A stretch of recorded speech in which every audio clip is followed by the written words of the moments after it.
Right now, somewhere in Britain, a 78-year-old widow is keeping her whole flat warm all winter on less than £2 a day. No grants, no clever smart gadgets, just tricks her own mother taught her when coal was rationed, passed down and quietly perfected over 70 years. Meanwhile, the rest of us hand the energy companies a small fortune and still sit there shivering in a jumper. Number 14 on this list can cut your radiator costs by nearly a third, and it costs you absolutely nothing. And number 3, the energy firms genuinely hope you never work it out. These 25 secrets kept the wartime generation warm through the coldest winters on record. Before we begin, tap that subscribe button, because what you are about to learn might actually keep money in your pocket this winter. Let us count down. Number 25. The tin foil behind the radiator. Walk into any pensioner's home and slide your hand behind a radiator on an outside wall. 9 times out of 10 you will feel something there. A sheet of kitchen foil, shiny side facing the room, taped neatly to the wall behind the panel. The reason is simple physics your gran understood by instinct. A radiator does not just warm the room, it also pumps heat straight into the cold brick behind it, where it leaks out into the garden. That foil bounces the heat back where you actually want it.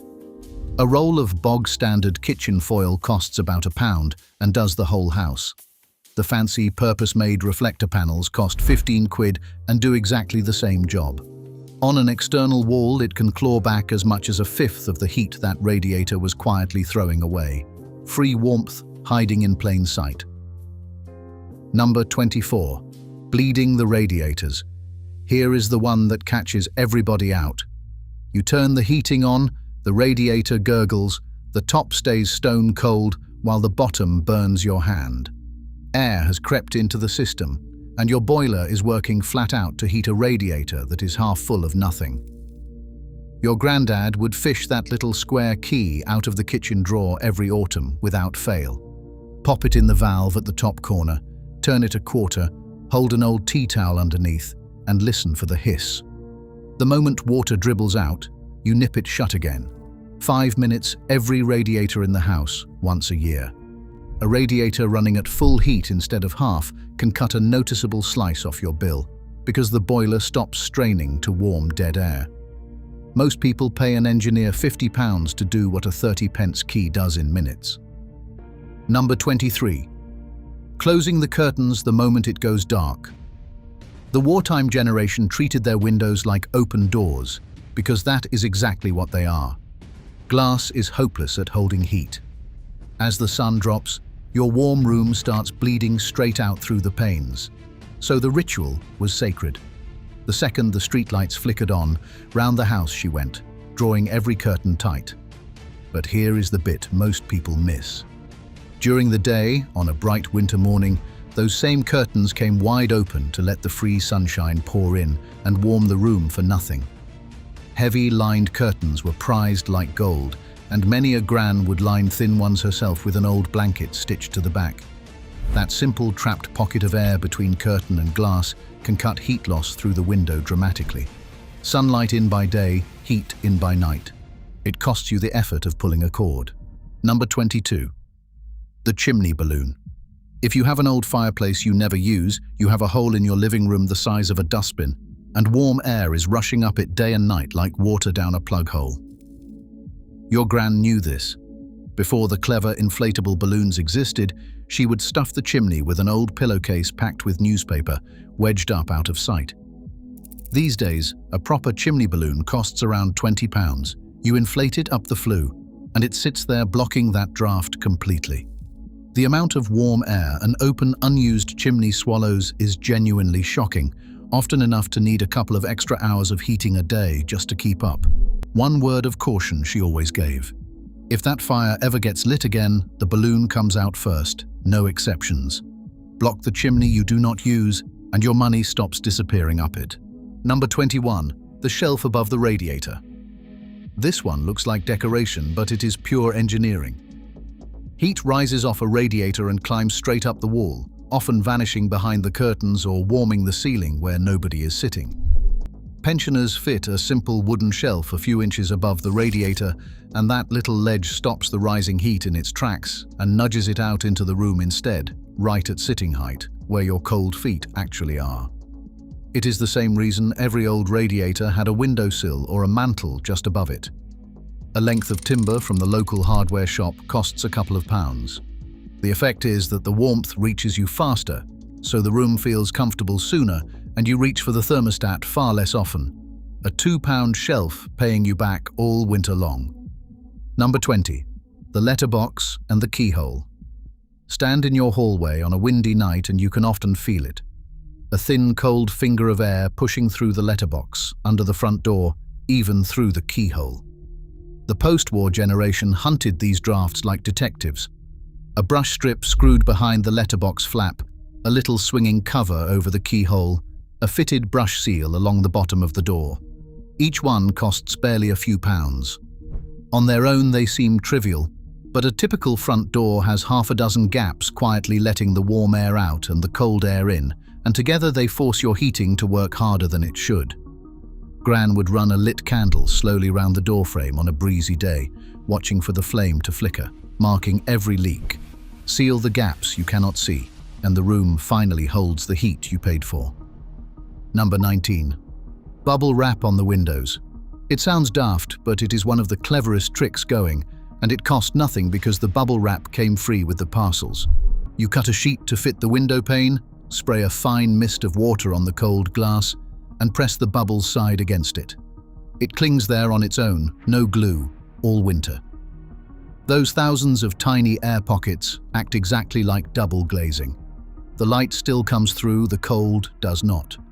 Pensioners save it for the rooms that matter least, the spare bedroom, the bathroom, the landing window, where you do not need a crystal clear view, but you do need to stop the draft. Come spring, it peels off and goes in the recycling. Double glazing for the price of a roll of nothing.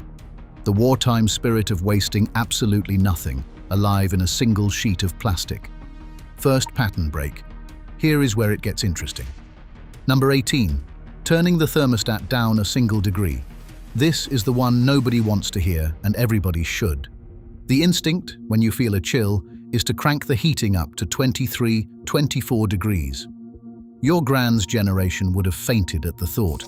They kept the living room at a steady, sensible warmth and reached for a cardigan, not the dial. Here is the part that matters. Turning your thermostat down by just one single degree, from 21 to 20, can knock roughly a tenth off your entire heating bill across a winter, and most people genuinely cannot feel the difference. Your body adjusts within a day or two. The clever bit is that the boiler simply runs less often to hold the lower number, so the saving builds quietly every single hour. 1 degree, one small turn of the dial. The single most powerful move on this entire list, and it costs you nothing but the willingness to put a jumper on. Number 17. Curtains tucked behind the radiator, never over it. Most radiators sit under a window, and most people hang long curtains that fall straight down over the front of that radiator. They have just built a chimney that funnels all the lovely warmth straight up the back of the curtain and out through the cold glass, completely wasting it. Your Gran would have had words. Long curtains got tucked behind the radiator, resting on the sill, so the heat went into the room and not up the window. If the curtains reached the floor, she would lift the bottom edge onto the sill of an evening. It seems like a tiny thing, but a radiator pumping its heat into a curtain and a cold pane might as well be heating the street. Tuck the fabric back, and every bit of that warmth comes into the room where you sit. Nothing to buy, just a habit worth keeping. Second pattern break. Controversy incoming. Number 16. Lowering the boiler flow temperature. Now here is one the heating engineers do not always rush to tell you, because most modern combi boilers leave the factory set far too hot. The flow temperature, the heat of the water the boiler sends round your radiators, is often cranked up to 80 degrees or more out of the box. For most homes, that is wildly higher than it needs to be. Drop it down to around 60 degrees on the boiler's own dial, and something clever happens. The boiler runs in its efficient condensing mode, the way it was actually designed to, squeezing far more heat out of every bit of gas.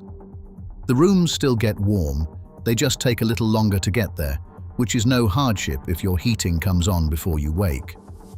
Households doing this have reported saving as much as 1/10 off the gas bill for the price of turning one knob. The boiler companies preset it hot so the house heats fast and feels impressive. Your gran would have called that paying for showing off. Number 15. Rugs and runners over bare floorboards. Lift a bare floorboard in an old terrace and you will often see daylight underneath. Cold air rises up through the gaps and chills the whole room from the feet up, which is exactly why you can have the heating roaring and still have icy toes. The post-war answer was the rug, the runner, the strip of old carpet, layered over every cold floor, especially over bare boards above an unheated cellar or void. It is not just for comfort underfoot. That layer genuinely slows the heat escaping downward and stops the draft creeping up. Many a gran kept a folded blanket by the armchair to throw over her knees and feet of an evening, because warm feet make the whole body feel warm and let you keep the thermostat lower. A charity shop rug for a couple of pounds, doing the work of a heating engineer. Warmth starts at the floor. Number 14. Shutting the doors and the empty rooms. Here is the one I promised you. The trick that costs absolutely nothing and cuts your radiator running by nearly 1/3. Why on earth are you heating the spare bedroom nobody sleeps in, the dining room you use twice a year, the hallway you walk through for 10 seconds? The wartime generation never did. They turned the radiator valves right down in any room not in use, closed the door firmly, and let the heating concentrate entirely on the rooms where people actually lived.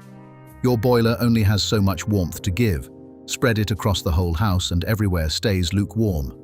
Shut off 4 empty rooms, and the 2 rooms that matter get properly, gloriously warm on a fraction of the energy. Every closed door is a wall holding the heat where you want it.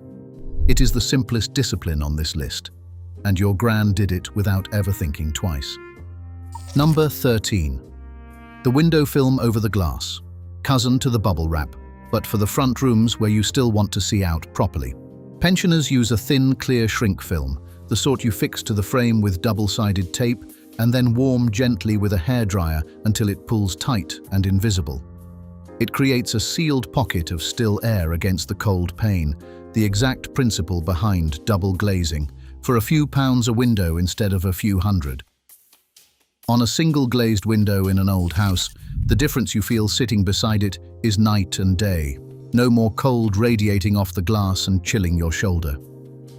The film lasts the whole season and comes off cleanly in spring.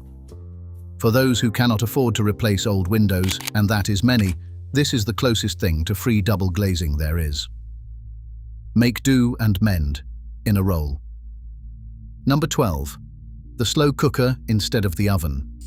A big electric oven is one of the hungriest things in your house, gulping power to heat a huge empty metal box just to cook one stew. Your gran's generation worked this out the moment the slow cooker arrived, and they never looked back.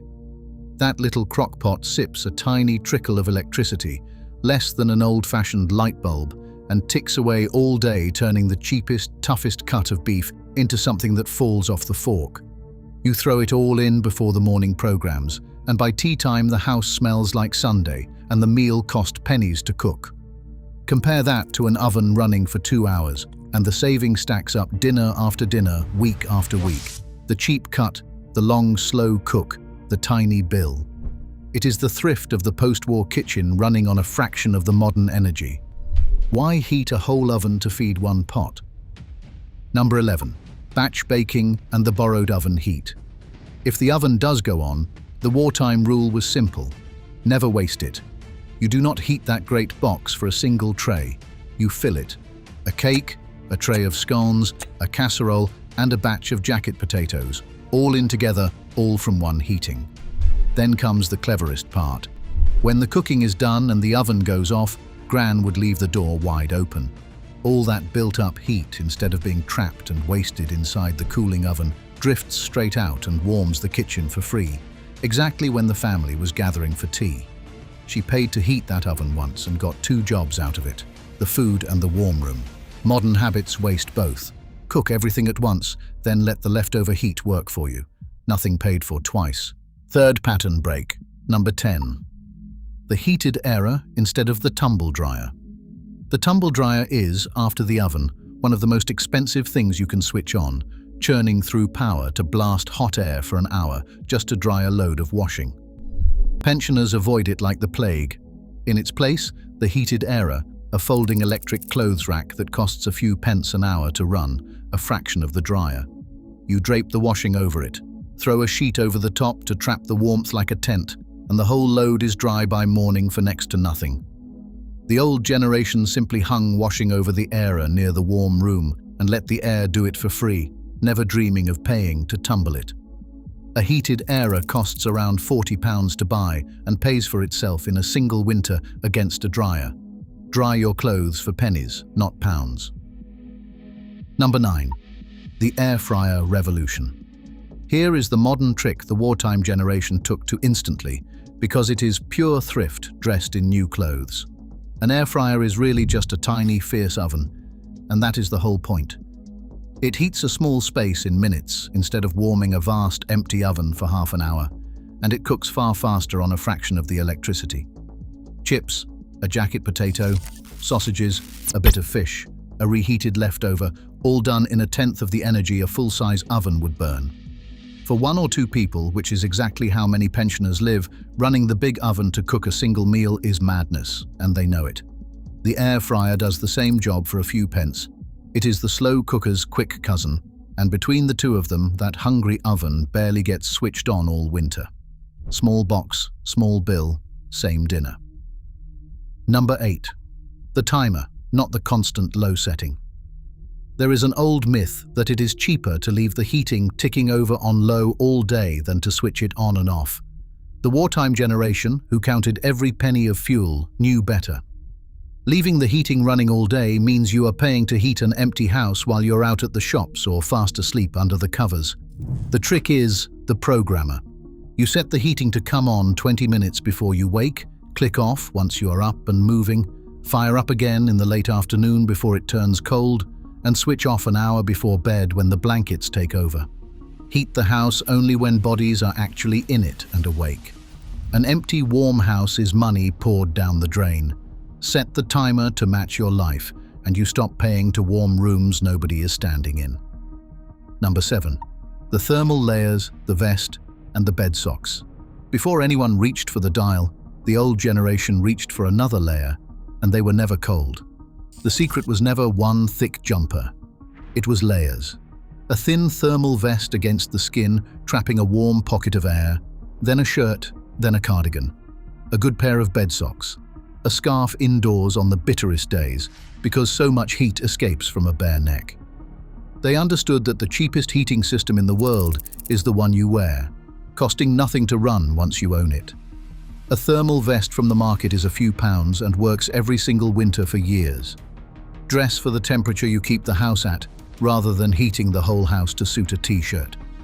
The body is yours to insulate. Wrap it, and the thermostat can stay low without a single shiver. Number 6. The hot water bottle in the bed. Long before electric blankets, there was the stone hot water bottle, and the tradition never died because it simply works. The mistake people make is heating the cold bedroom all evening so it is warm at bedtime. The wartime way was far cleverer. You never heated the bedroom at all.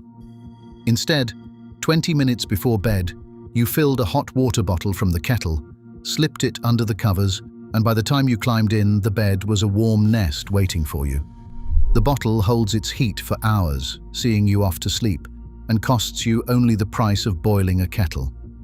Heating an entire cold bedroom for one warm bed is one of the great wastes of modern living. Warm the bed, not the room.